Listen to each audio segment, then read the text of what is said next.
51 र प्रति 1000 जीवित जन्ममा 5 वर्ष मुनिको बाल मृत्यु दर 33 मा झरेको छ। आधारभूत तहको खुद भर्ना दर 97.8% पुगेको छ। स्वास्थ्य बीमामा 21,49,000, सामाजिक सुरक्षा भत्तामा 36,42,000 र योगदानमा आधारित सामाजिक सुरक्षा कोषमा 28,51,000 नागरिक आबद्ध रहेका छन्। आधारभूत खानेपानी सेवाको पहुँच 97% जनसंख्यामा पुगेको छ।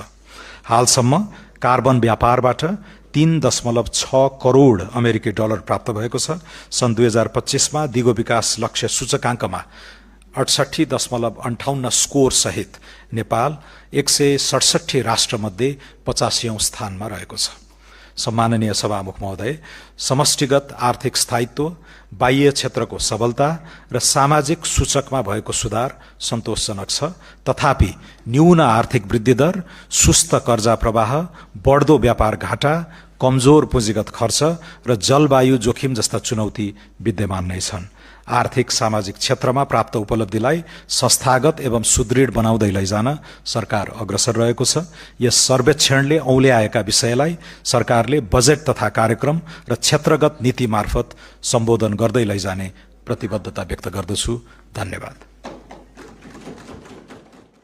आर्थिक सामाजिक पूर्वाधार एवं सुशासनको स्थितिलाई समेट्ने वास्तविक सार्वजनिक वित्त, मौद्रिक र बाह्य क्षेत्रको समग्र चित्र प्रस्तुत गर्ने आर्थिक सर्वेक्षण 2082-83, आर्थिक कार्यविधि तथा वित्तीय उत्तरदायित्व ऐन 2076 बमोजिम यस गरिमामय सदन समक्ष प्रस्तुत गर्न पाउँदा गौरवान्वित छु।